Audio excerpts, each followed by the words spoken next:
Over the weekend, the talk of the town has been Josh Giddey and his potential asking price on his contract extension. Let's talk about what that number is, whether or not he's worth it, and ultimately where we probably end up landing. Let's talk about all that now. Listen, it's your boy P.kidd. This is Chicago Bulls Breeze, giving it to you on a Monday. Let's get into it, man. Let's start this week off right. Let's talk about this. Listen, at this particular point, an extension has to be done, and we know what this is going to ultimately mean. Whether you want to, as a fan, acquiesce to the fact that the numbers are going to be bigger than we think they should, that's just kind of where it's going. So before we even get into what Josh Giddey is worth, let's talk about where the money is going in the league, period. I want people to understand that there's people making $60 to $65 million a year playing basketball. And yes, those are your superstars, but put that into perspective. If your superstars are making 60 to 65, that means you're going to find some role players of people you think are mid or scrubs that's going to be making a whole lot of money. But that doesn't mean that the Bulls have to be the team that actually give up those type of that money now, because that is where the money is going. That it's not the definitive on every level of where it is now. There are some people who are still negotiating and getting deals that are still what some people will call reasonable. But again, by the time the end of his extension comes around, Josh Giddey and the money that he's rumored to be asking for would be pretty much the norm for the average player. Now, what is that number? The number, again, is $30 million. That's what's been floating around there. And, again, it seems high now, much like Zach LaVine's contract seemed high when we extended him. But when you really look at it now, using Zach LaVine as the situation as the analogy, Zach LaVine is actually not getting overpaid. He's actually getting paid pretty well for his position and what he's projected to do when healthy. In fact, he's getting paid 25 M's less than some people we've compared him to on an annual basis.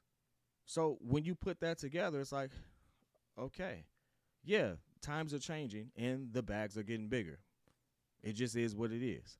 But does that mean that Josh Giddey needs to earn this bag? Let's get to the whole point of it. Maybe, maybe. Not, realistically. Here's my maybe. 6'8", does have impact, strong playmaker, rebounds well. There's a strong argument in case for someone who can do those things, especially when it can lead to the rest of your team benefiting from the plays that person makes. And from that aspect, I think Josh Giddey definitely makes a strong case for the fact that he can do it. The problem is he hasn't had an opportunity to do it for us yet, which means we don't really know how that's going to work out.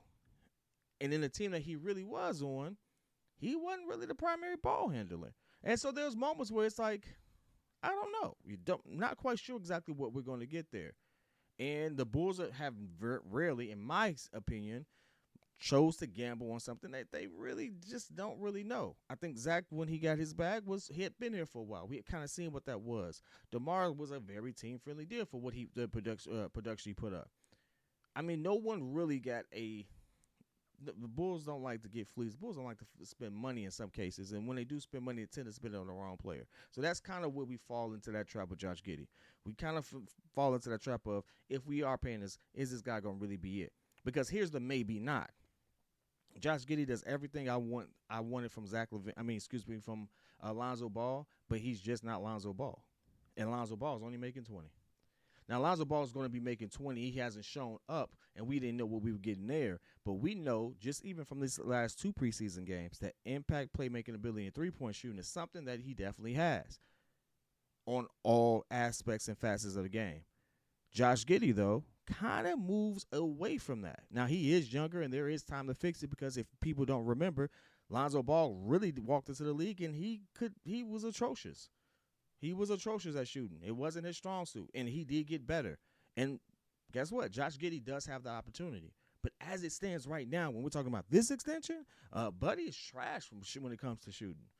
And that's just no hate. It just is what it is. He is not a good three-point shooter. He does not get to the line well. He is really not the antithesis of what you think an NBA player should look like for that type of money. He's not giving you modern NBA threat for that type of money. What do I mean again? Just to reemphasize, not a good three-point shooter. Does not get to the foul line. Sometimes leaves some lacking on the defensive end. He is not a Lonzo Ball defender. And why do I keep using him as the comparison? Because Josh Giddey literally is a point guard, playmaking 6'8" guy that really, I mean, realistically, if he's going to be on the team, he should be the point. But he just doesn't do anything. He doesn't shoot. That's really what it is. And you can't deny that. If you've watched basketball long enough, you know Josh Giddey, really good at everything else. When you see that boy take a three, you be like, wish we had that playback. Like, that is what it is. And so that begs the question what we're going to get from it. I don't think it's a bad thing that we're having a contract. So I don't think it's bad or wrong for him and his agents to be pushing for money, because that's just where we are in the time, and that's just his contract's coming up. Realistically, the Bulls knew that this was going to be the situation when they made a move for him. They were trying to go younger. This is part of the game, and you have to play the game the way the game is played.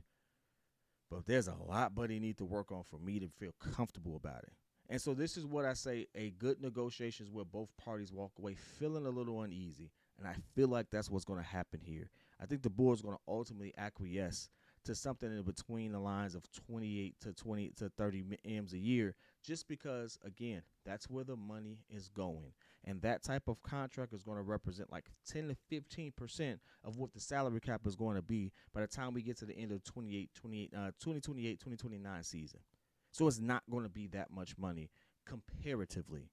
And the type of role that we want him to play, the type of impact we're expecting him to have, he's going to be getting money right in range of where he should be. But I want to hear your thoughts. I know the number sounds egregious. Sounded egregious to me when I thought about it. Sounded egregious to me when I read it. But when you really break it down, maybe not. But again, he does have a lot to work on. I want to hear your thoughts. Whether it's love, whether it's hate, put it in the chat. I'll be in there with you. Till next time. Peace.